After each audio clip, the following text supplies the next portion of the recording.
a lot of people don't necessarily want to say that actually around about their time that they acquire their disability is actually really confusing, and like you don't necessarily understand. I think a lot of people shy away from that because they don't want to definitely deem it as like a difficult period of time.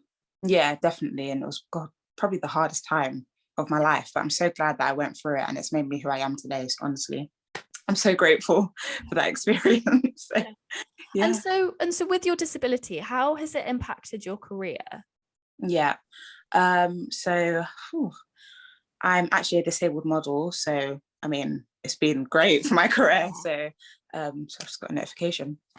So I'm a model, and I decided to become a model because of the lack of representation that I saw just everywhere, on Instagram, on social media.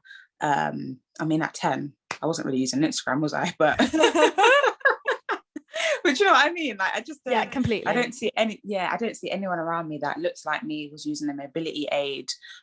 So when I like kind of reached that level of self-love, I came across my agency on Instagram and just thought, oh my God, I wanna be the woman I needed as a girl. I always go back to that quote.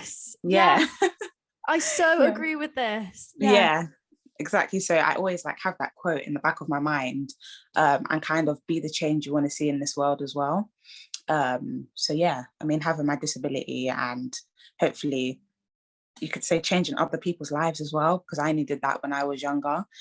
So yeah, my disability has really had a huge impact on my career. I mean, it's all part and parcel, isn't it? It's so interesting that so interestingly, I bought a bikini from, is it Leanne Pinnock's brand? And I know that you modeled for them. And the main reason that I actually bought that bikini was because they used you as a model. Oh my God, that's amazing.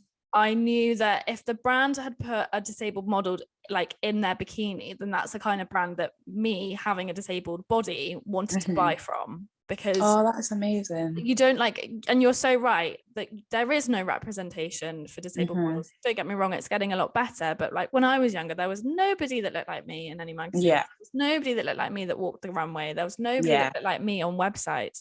So to have that, I think, is so amazing. Yeah. Oh my God, that's so amazing that you said that. But yeah, it's just, I completely agree, honestly. And yeah, that just goes back to that, the fashion industry being more inclusive as well, because I mean, God, disabled people want to buy your clothes as well, like include us. So the fact that you bought one of their bikinis because you saw me is just, honestly, that's amazing. And I just think, like, you know, the brands that do work with disabled people get so much, like, you know, there's a whole thing around surrounding the purple pound. Now, I'm definitely not like well enough educated on that topic to talk about it, but I know that it's like it's such a big, like, there is so much money in disability. And like, and I don't mean as in like, oh my God, there's loads of cash to be made. I mean, like, disabled people want to spend their money with brands that will represent them rather than brands that don't. And so for you to be able to be that person that represents, I think is like incredible. Yeah. Oh God, I completely agree. Thank you for saying that.